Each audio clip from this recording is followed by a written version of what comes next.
گھر کی بنیاد دینداری اور تقوی پر ہونی چاہیے۔ آج ہمارے یہاں لوگ کیا کرتے ہیں صاحب، کسی کی زمین ہتھیا لی، کسی کی کا حق مار لیا اور شاندار بلڈنگ تان کے کھڑی کرتے۔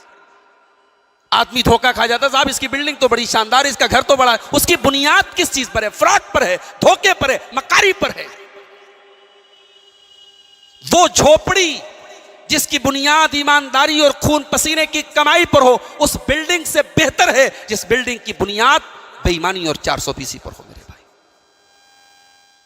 اللہ تعالیٰ قرآن کریم میں سورہ توبہ میں کہتا ہے، افمن اسس بنیانہ علی تقوی من اللہ ورضوان خیر ام من اسس بنیانہ علی شفا جرف ہار فانہار بہ فی نار جہنم۔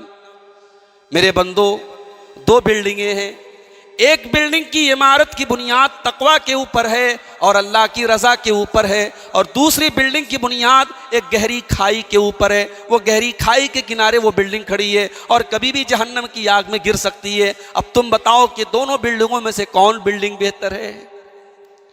یہ آیت جانتے ہیں؟ جب منافقوں نے ایک مسجد بنائی تھی اسلام کے خلاف، نبی کے خلاف چال چلنے کے لیے اور مسلمانوں کو تکلیف پہنچانے کے لیے، انہوں نے مسجد زرار کے نام سے ایک مسجد بنائی تھی، جس کو قرآن نے مسجد زرار کا نام دیا۔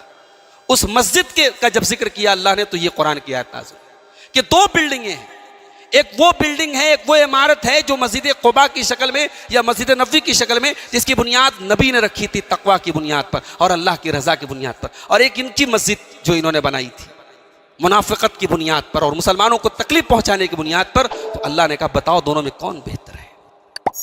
تو پہلا کام یہ کریں کہ اپنے گھر کی بنیاد ایمانداری پر رکھیں، تقوی پر رکھیں۔ اگر آج کسی کا حق مار کے ہم نے مکان بنا بھی لیا، ہماری نسلیں برباد ہو جائے گی۔ آج ہو سکتا ہے ہمیں لگے کہ صاحب ہمارے پاس الہ آباد میں مکان کی کمی نہیں ہے، مگر ان مکانوں کی بنیادیں اگر غلط پر ہیں تو آج نہیں تو ایک دو نسل کے بعد آپ کی نسلیں اس بے ایمانی اور اس مکاری کی قیمت بھگتیں گی، اور دنیا میں ہم اس کی مثالیں بہت ساری دیکھتے ہیں۔ تو یہ پہلی چیز یاد رکھیں کہ بنیاد آپ کی جو ہے وہ تقوی پر۔